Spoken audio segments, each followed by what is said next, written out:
Bonjour et bienvenue à tous. La relation entre la Côte d'Ivoire et le Burkina Faso a connu une nouvelle secousse, suscitant des interrogations sur la nature de ces tensions persistantes. Je pose sur la table ici les raisons pour que vous compreniez que ce n'est pas un problème entre le peuple burkinabé et le peuple ivoirien. Les Ivoiriens et les Burkinabés, c'est le même peuple africain. Mais c'est le régime d'Alassane Dramane Ouattara. C'est la personne d'Alassane Dramane Ouattara qui a constamment voulu sacrifier nos peuples. Avant de commencer, n'oubliez pas de vous abonner et d'activer la cloche de notification pour ne rater aucune de nos prochaines vidéos. C'est parti. Et voilà pourquoi l'Afrique doit être débarrassée du régime de M. Ouattara. Non pas des relations fraternelles qui resteront éternelles entre les peuples ivoiriens et burkinabés, mais de M. Ouattara et de son régime, qui sont les ennemis des deux peuples. Ouattara et son régime sont les ennemis de nos peuples. Vous savez très bien, je vous ai dit, on fait la démonstration rétrospective, qu'Alassane Ouattara a vu d'un très mauvais œil la rectification du MPSR. Le coup d'État par lequel le capitaine Ibrahim Traoré a renversé le 30 septembre 2022 le mollasson d'Amiba est un coup d'État qui a été très mal vécu par Alassane Dramane Ouattara. Pourquoi? Parce que Alassane Dramane Ouattara avait déjà réussi à mettre dans sa poche Paul-Henri Sandaogo d'Amiba, qui avait renversé en janvier 2022 le régime démocratiquement élu de Roch Marc Christian Kaboré au motif de son incapacité à combattre le terrorisme. Alassane Ouattara, vous le savez très bien, avait procédé à une campagne de charme et avait réussi à faire de Damiba son fils. Il avait déroulé un tapis rouge flambant neuf à Damiba, Paul-Henri Sandaogo, à Abidjan. Il avait accueilli le putschiste d'Amiba avec tous les honneurs. Lui qui a tenté par la suite de donner des leçons de morale aux putschistes de Guinée, du Mali, du Burkina Faso, version Ibrahim Traoré, ou du Niger. Il s'est affiché comme un parrain attitré de Damiba dès lors que Damiba exécutait ses 4 volontés. Lui, Alassane Dramane Ouattara. Mais pour vous montrer que Alassane Dramane Ouattara n'a jamais eu de respect, ni pour le peuple ivoirien, ni pour le peuple burkinabé, rendez-vous compte qu'il a réussi à amener même Damiba, même le mollasson de Damiba. Alassane Ouattara a amené Damiba à lui dire non. Vous savez, c'est un proverbe partagé dans toute l'Afrique qui dit que c'est non qui amène palabre. Non, N-O-N. C'est quand on dit non là que les palabres commencent. Est-ce que vous savez la demande incongrue qu'Alassane Dramane Ouattara avait faite à Damiba? Là où Damiba s'est rendu compte que Alassane Ouattara l'a mené dans une direction qui allait le perdre à tout jamais, mais c'était trop tard, il était déjà perdu. Ouattara a demandé à Damiba d'accepter secrètement la modification de la frontière entre le Burkina et la Côte d'Ivoire de telle façon que le village d'Alassane Dramane Ouattara, à savoir Sendou, se retrouve désormais en territoire ivoirien. Je recommence ce que Ouattara a fait. Il a voulu tordre la main à Damiba, Paul-Henri Sandaogo, il est vivant et il en a témoigné, pour demander à Damiba d'accepter que une partie du territoire burkinabé actuel passe tranquillement sous le contrôle de l'armée, de la gendarmerie, de la police et des douanes ivoiriennes. Et Alassane Ouattara souhaitait que ce soit le cas de la région dans laquelle se trouve son village natal, Sendou. J'espère que vous êtes au courant de ça. Je mettrai tous les éléments de preuve de ce que je dis sous la vidéo. L'implication de Ouattara Dramane dans la déstabilisation récente au Burkina, tout le monde l'a suivi. Le témoignage de Paul-Henri Sandaogo d'Amiba. C'est Sandaogo d'Amiba même qui a témoigné que Alassane Ouattara lui a demandé d'accepter que ce soit l'armée ivoirienne qui patrouille et qui surveille l'essentiel des territoires burkinabés riverains de la Côte d'Ivoire, et cela jusqu'à Sendou. Comme de juste, Ouattara voulait intégrer Sendou dans le territoire administratif de la Côte d'Ivoire actuelle parce qu'il ne veut jamais assumer qu'il est originaire de notre terre bien-aimée, le beau pays burkinabé. Il a voulu annexer à l'actuelle Côte d'Ivoire une partie du territoire burkinabé avec la complicité de Paul-Henri Sandaogo Damiba. Là, Damiba a compris que c'était trop. Et Damiba a dit à Ouattara, il est préférable que vous nous donniez, si vous le souhaitez, des moyens pour sécuriser cette partie de notre pays, mais nous n'accepterons pas. Moi, Damiba, je suis très con, mais pas quand même trop à ce point. Je n'accepterai jamais qu'on dise que c'est moi, Damiba, qui ai cédé une partie du Burkina à la Côte d'Ivoire sans qu'il y ait pour cela une consultation référendaire, une consultation souveraine. Certes, les frontières entre nos deux pays ont été tracées par le colon français. Mais on peut signer des traités d'amitié, on peut créer une fédération ivoiro-burkinabé, il n'y a pas de problème. Mais il ne faut pas commencer par nous voler déjà une partie du territoire. Et le faire dans le dos du peuple. Voilà ce que Ouattara a fait sous Damiba. Pendant qu'il flattait Damiba, Ouattara voulait arracher une partie du territoire burkinabé. Il faut que les Burkinabés le sachent. Damiba, on peut le critiquer pour le fait qu'il n'a pas été à la hauteur de ses promesses au peuple burkinabé. Mais s'il y a une chose que Damiba a faite, une chose que moi je connaisse, d'honorable que Damiba a faite, c'est que Paul-Henri Sandaogo Damiba a dit au chameau, là seulement, non, non, non. On ne peut pas faire ça. On ne peut pas accepter cela. Alors, Alassane Dramane Ouattara, je vous rappelle que je suis dans une démonstration rétrospective. Alassane Dramane Ouattara, quelle était sa relation avec l'homme que Paul-Henri Sandaogo Damiba a fait tomber? Il faut que vous sachiez qu'Alassane Dramane Ouattara a pendant très longtemps présenté Roch Marc Christian Kaboré comme étant son neveu. Son neveu. Parce que le père de l'ancien président burkinabé Roch Marc Christian Kaboré, à savoir M. Charles Bila Kaboré, un grand financier, grand gouverneur des institutions bancaires sous-régionales, Charles Bila Kaboré fut l'un des parrains d'Alassane Dramane Ouattara. En tant que son compatriote voltaïque, il fut l'un de ses parrains dans les institutions financières sous-régionales. Charles Bila Kaboré, le papa de Roch Marc Christian Kaboré. Donc, Alassane Dramane Ouattara appelait affectueusement Roch Marc Christian Kaboré son neveu. Et il se vantait vraiment d'avoir avec Roch Marc Christian Kaboré une relation filiale. Pourtant, quand Damiba a fait tomber son neveu, Alassane Ouattara n'a pas hésité à embrasser celui qui a fait tomber son neveu. C'est vous dire à quel point il se moque pas mal des Burkinabés. Roch Christian Kaboré aurait pu croire que Ouattara était son homme, que Ouattara était son pilier. Mais en fait, Alassane Ouattara lui-même était content que Roch Marc Christian Kaboré tombe. D'autant plus que Roch Marc Christian Kaboré, Alassane Ouattara, lui avait gardé dents pour avoir participé au renversement de son bienfaiteur, le président Blaise Compaoré. Vous voyez comment Alassane Ouattara est? C'est un homme qui ne connaît pas le mot pardon. Si Alassane Ouattara te dit « je t'ai pardonné », tu crois? C'est ton problème. Son cœur est sombre. Son cœur est ténébreux. C'est un homme qui ne connaît pas le pardon. Il n'a jamais pardonné à Roch Marc Christian Kaboré d'avoir été en association avec ceux qui ont fait tomber Blaise Compaoré. Blaise Compaoré, le parrain d'Alassane Dramane Ouattara, quand il a fallu prendre le pouvoir en Côte d'Ivoire, en tout cas se faire réintégrer dans le jeu politique ivoirien sur la base de la rébellion.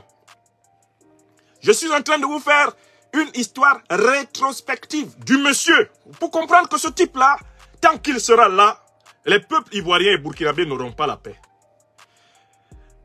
Il a donc applaudi le coup d'État contre Roch Marc Christian Kaboré qu'il présentait comme étant son neveu.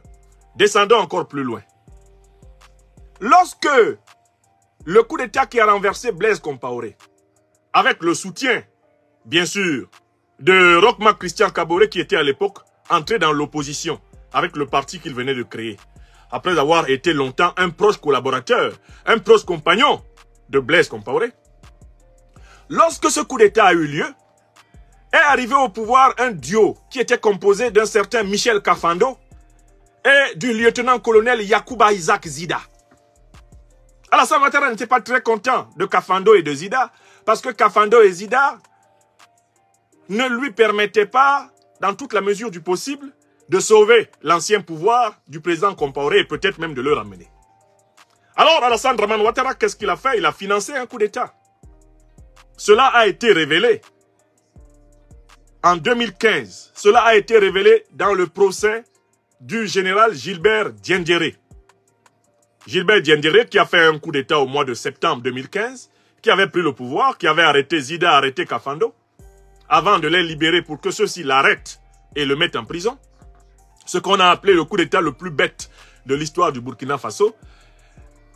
Gilbert Diendéré a témoigné devant la cour, le tribunal militaire de Ouagadougou, qu'il a été financé et armé par Alassane Dramane Ouattara pour perpétrer son coup d'État. Il a même révélé que Ouattara avait dépêché personnellement son chef d'état-major particulier, le général Vagondo Diomandé, pour lui livrer des armes, des munitions et de l'argent par voie d'hélicoptère. Est-ce que c'est faux? Vous voyez ce que je suis en train de vous faire? Ça s'appelle la rétrospective. Pourquoi vous sachiez qu'Alassane Dramane Ouattara, il n'aime personne. Peut-être qu'il n'aime que lui-même. Mais il n'aime personne. Ni le peuple burkinabé, ni le peuple ivoirien. Donc, il était derrière ce coup d'État et Diendéré a avoué. On est en 2015 là. On est parti de 2022. On est parti de 2022. D'accord? On descend encore. Alassane Dramane Ouattara, comment a-t-il fait pour entrer dans la classe politique ivoirienne? C'est important que tout le monde sache que pour le faire, il a instrumentalisé le peuple burkinabé, dont la diaspora est importante en Côte d'Ivoire, et il a instrumentalisé le peuple ivoirien du Nord. Je recommence. Comment Ouattara a-t-il fait pour entrer dans la classe politique ivoirienne? Lui qui est né voltaïque, qui a été envoyé faire ses études supérieures comme voltaïque aux États-Unis, qui a été décoré même en Côte d'Ivoire dans les années 80 comme voltaïque. Comment Ouattara a-t-il fait pour entrer dans la classe politique ivoirienne? La première étape a été pour lui de rentrer dans les amours d'une veuve qui était une grande courtisane de la classe politique ivoirienne. Cette veuve n'est rien d'autre que celle qui s'appelait alors Madame Dominique Nouvian, épouse Folorou, dont l'époux est décédé en Côte d'Ivoire. Elle est restée en Côte d'Ivoire et est entrée parmi les courtisanes du régime de Félix Houphouët-Boigny et s'est mise à gravir des échelons. Elle s'est mise à gravir des échelons. D'accord? C'est elle qui, rencontrant Alassane Dramane Ouattara et devenant son amante, puis progressivement sa fiancée et plus tard son épouse, c'est elle qui va promouvoir le CV d'Alassane Dramane Ouattara auprès du président Félix Houphouët-Boigny vieillissant, en lui faisant croire que ce monsieur a gouverné plus de 200 pays, qu'il est capable d'un coup de baguette magique de transformer un pays pauvre en un pays riche, qu'il peut tordre le cou à la pauvreté, à la misère, qu'il maîtrise les arcanes de la finance internationale, bref que c'est un génie. C'est elle qui l'introduit devant le président Félix Houphouët-Boigny en utilisant l'entre-gens qu'elle avait développé, non sans faire usage autant que possible de ses charmes, à l'intérieur de la classe politique ivoirienne, du plus bas au plus haut, jusqu'à devenir celle que le président Félix Houphouët-Boigny, paix à son âme, appelait tendrement ma blanche colombe. Oui! Donc, Alassane Dramane Ouattara, une fois positionné comme Premier ministre de Félix Houphouët-Boigny, après avoir progressivement effacé ses traces comme citoyen voltaïque, Ouattara a un problème. Comment devenir populaire en Côte d'Ivoire? Et là, je vous amène directement en 1991. Alassane Ouattara va signer un décret, va mettre en place une loi qui instaure la carte de séjour des étrangers africains de Côte d'Ivoire. L'argument apparent avancé par Alassane Ouattara pour faire cela, c'est que cela permettra de renflouer les caisses de l'État pour financer la crise du trésor public qui est alors la conséquence de la fluctuation défavorable du prix des matières premières. Ça, c'était l'argument apparent. Mais derrière tout ceci, qu'est-ce que ça va déclencher? La carte de séjour va permettre à la police, à la gendarmerie, à l'armée ivoirienne de commencer des contrôles de pièces d'identité devant les mosquées. Des contrôles de pièces d'identité dans les gares. Des contrôles de pièces d'identité sur les principaux axes routiers en Côte d'Ivoire. Et lors de ces contrôles, TikTok, ne vous contentez pas de me regarder là, je suis dans un ministère de délivrance. L'ennemi sait que quand je parle, les liens et les écailles tombent. Vous êtes plus de 2000 sur YouTube, mais vous n'avez pas tous pensé à faire les gestes qui protègent l'émission. Regardez le nombre que vous êtes à protéger l'émission. Regardez le nombre que vous êtes à la distribuer et vous saurez si nous serons attaqués de la même façon. Vous étiez plus de 1000 maintenant sur Facebook lorsque nous avons été attaqués parce que nous n'avons pas le nombre équivalent de partage. S'il vous plaît, ne laissez pas ces gens m'interrompre. Alassane Dramane Ouattara a un problème. Comment devenir populaire dans un pays où il est inconnu? Dans un pays dont il n'est pas le citoyen. En tant que Premier ministre, l'astuce qu'il trouve avec son groupe de malfrats politiques, c'est l'instauration de la carte de séjour. Grâce à la carte de séjour, on se met à faire des contrôles de pièces d'identité devant toutes les mosquées de Côte d'Ivoire, dans toutes les gares de Côte d'Ivoire. On se met à faire des contrôles de pièces d'identité dans les administrations, dans tout. Et cela donne justement la naissance de la philosophie de l'ivoirité. C'est Ouattara qui a créé ça. Mais quelle est la conséquence de cette décision astucieuse et diabolique de Ouattara? C'est que lors des contrôles de pièces d'identité, on va confondre le Burkinabé, le Malien, le Guinéen, le Ghanéen. On va les confondre avec les Ivoiriens. Notamment les Ivoiriens du Nord. Puisqu'ils ont les mêmes noms que leurs frères burkinabés, leurs frères maliens, leurs frères guinéens, il sera facile de les confondre avec les étrangers qui doivent payer la carte de séjour. Ce qui va donc créer un sentiment de frustration dans une partie importante de la population ivoirienne, notamment parmi les Ivoiriens du Nord. Et ça, c'était la condition dont Alassane Ouattara avait besoin pour devenir populaire. C'est Ouattara qui a créé la frustration des Ivoiriens du Nord, parce que c'est lui qui a créé une situation pour qu'ils soient confondus avec leurs frères burkinabés, leurs frères maliens, leurs frères guinéens. Une fois que cette confusion a commencé à prospérer lors des contrôles, Alassane Ouattara s'est positionné comme le défenseur des nordistes qu'il avait exclus. C'est Alassane Dramane Ouattara qui est derrière, à travers l'un de ses hommes de main, Gaoussou, il est derrière le lancement de la Charte du Nord. C'est lui qui a lancé la Charte du Nord en 1991. Une déclaration partitionniste, sécessionniste, qui partait des abus, des confusions lors des contrôles d'identité et qui renforçait le sentiment de discrimination et de frustration des Ivoiriens qui s'appellent Traoré, qui s'appellent Koné, qui s'appellent Aïdara et qui étaient confondus avec les Maliens qui s'appellent Koné, qui s'appellent Traoré ou qui s'appellent Aïdara, les Burkinabés qui s'appellent Koné, Traoré, Aïdara. Comme tout le monde là était confondu et qu'on commençait à douter de l'appartenance des Ivoiriens du Nord à leur pays, Alassane Ouattara se positionna à travers la Charte du Nord comme le défenseur des exclus qu'il avait exclus. Est-ce que vous vous souvenez de la démonstration que je suis en train de faire? Je suis en train de montrer aux Ivoiriens et aux Burkinabés qu'Alassane Ouattara a toujours voulu instrumentaliser les peuples ivoiriens et burkinabés pour son pouvoir, lui, pour sa carrière, lui, pas pour leur bonheur. Voilà la grande manipulation. Ouattara crée la carte de séjour. Avec la carte de séjour, il crée la frustration des Ivoiriens du Nord. Une fois qu'il a créé la frustration des Ivoiriens du Nord, ce sorcier ténébreux va créer ce qu'on appelle la Charte du Nord de 1991.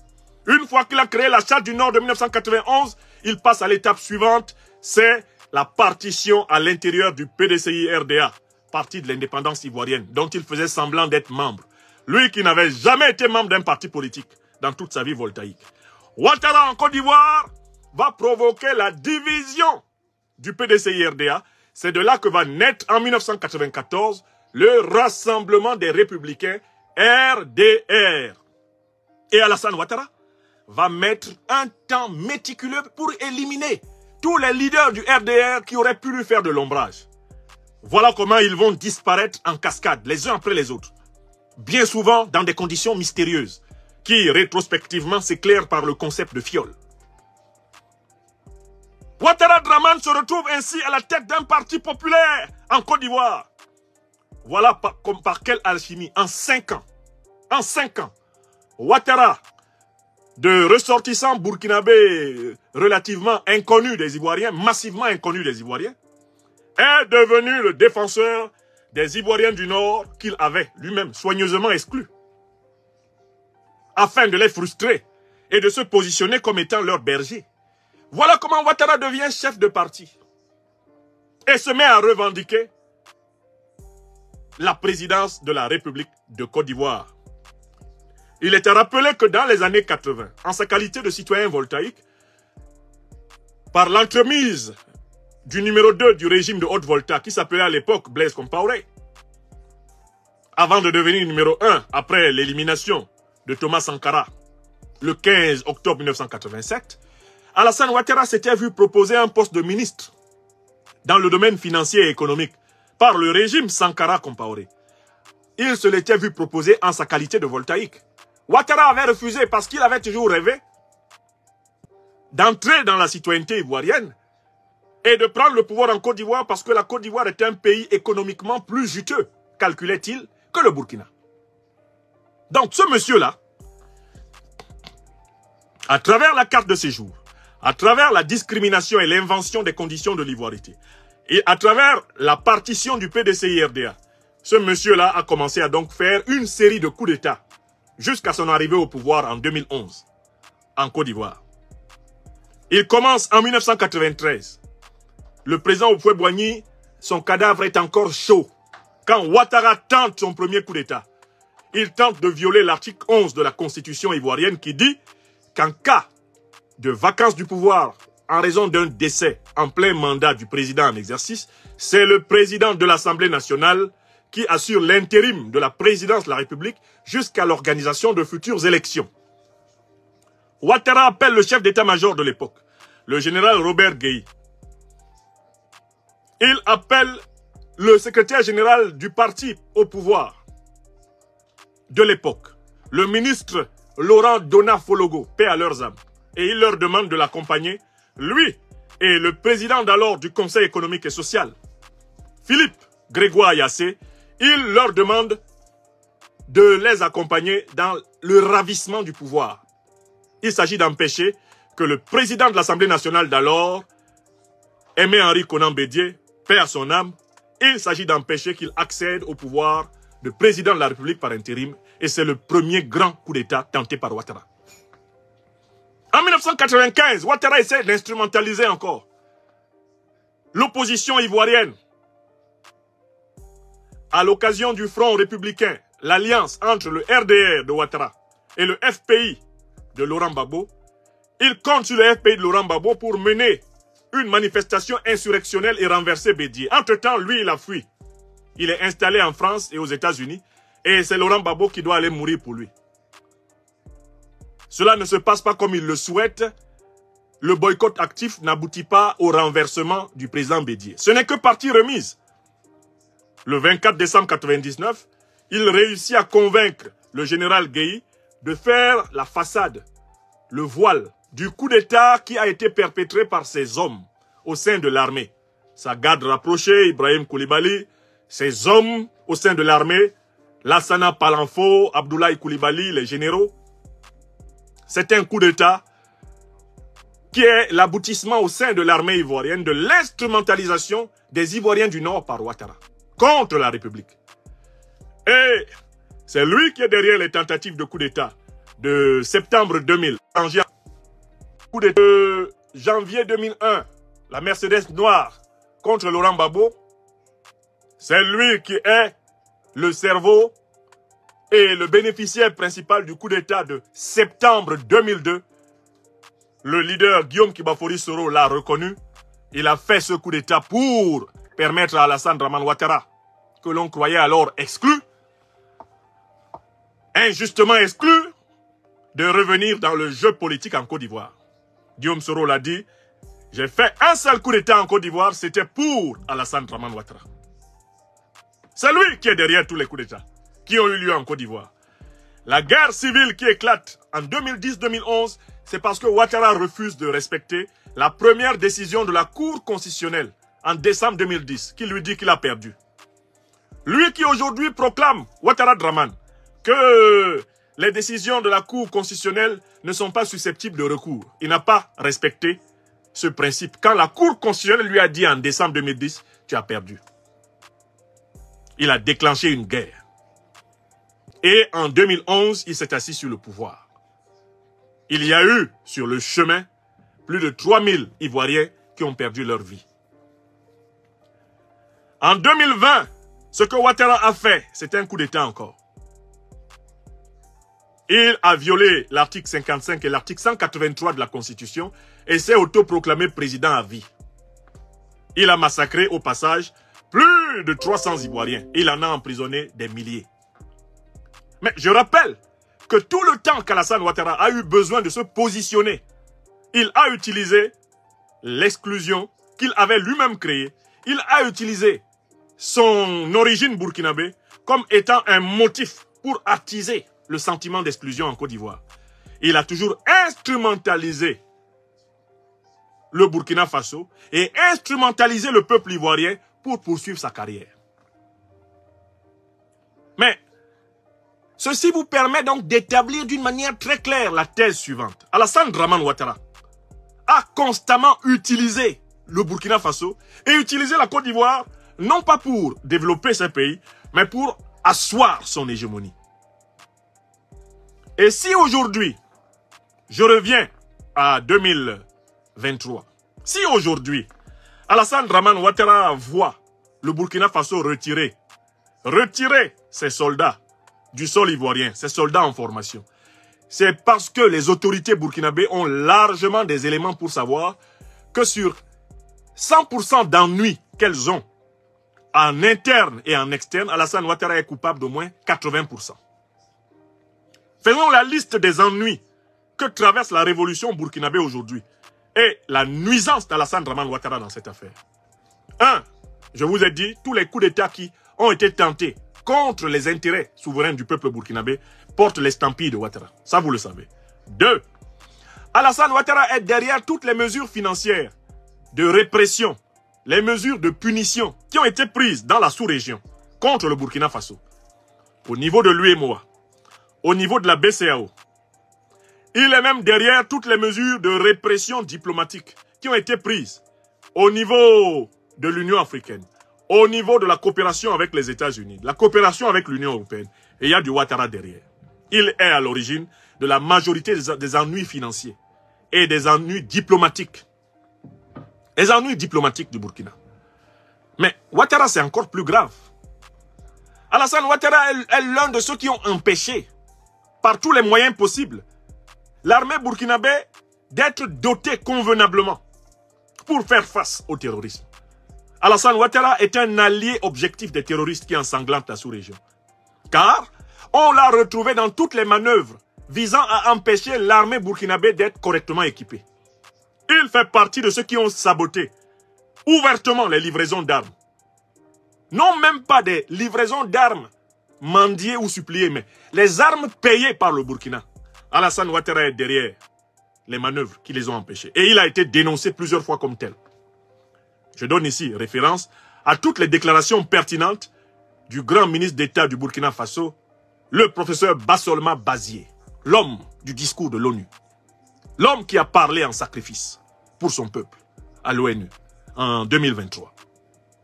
Donc, il faut que vous vous rendiez compte que le problème qui se pose, ce n'est pas un problème entre le peuple burkinabé et le peuple ivoirien. Et il ne faut pas que nos peuples se laissent piéger par Ouattara. Il n'y a aucune haine à entretenir entre Ivoiriens et Burkinabés. Mais nous devons haïr ceux qui détestent nos peuples. Et nous devons les combattre. Et Ouattara est un ennemi de nos peuples. Bon, il faut que vous sachiez qu'aujourd'hui, il a tenté d'amadouer le président Ibrahim Traoré pour le ramener dans la France-Afrique, pour le ramener sous le parapluie du néocolonialisme français. Ibrahim Traoré a dit non. Toutes les décisions qu'Ibrahim Traoré a prises pour agrandir la souveraineté réelle du Burkina Faso, notamment par exemple la décision de mettre fin à l'occupation militaire du sol burkinabé par les troupes françaises, elles ont été perçues par Alassane Draman Ouattara comme des camouflets personnels. Parce que Alassane Ouattara est pour l'occupation militaire de l'Afrique par les troupes occidentales en général, françaises en particulier. D'ailleurs, lui-même se considère comme en sécurité parce qu'il y a des forces françaises à Abidjan, au 43e Bima. Et il a ouvertement demandé l'ouverture d'une base militaire américaine en Côte d'Ivoire. Bonjour et bienvenue à tous. La décision du capitaine Ibrahim Traoré de rapatrier les enfants terroristes burkinabés en formation à l'école militaire préparatoire technique de Bingerville a été le dernier acte révélateur de cette situation délicate. Pourquoi ces enfants de troupes burkinabés ont-ils été rappelés précipitamment de leur formation en Côte d'Ivoire? Quelles sont les raisons sous-jacentes de cette évacuation soudaine? Les experts s'interrogent sur le fond de cette nouvelle crise entre les deux pays voisins. Certains évoquent des désaccords diplomatiques non résolus, d'autres évoquent des préoccupations sécuritaires dans la région frontale. La question reste en suspens et l'avenir des relations ivoire-burkinabé demeure incertain. De la même façon que ce sont les Ibrahim Traoré, figure clé de cette évacuation, est au cœur des spéculations et des discussions. Il est probable que de nouvelles révélations émergeront pour éclaircir cette situation et apporter des réponses à cette énigme diplomatique. Pendant que leurs maîtres occidentaux... N'oubliez pas de vous abonner et d'activer la cloche de notification pour rester informé de nos prochaines vidéos. Restez à l'écoute pour les développements passionnants à venir.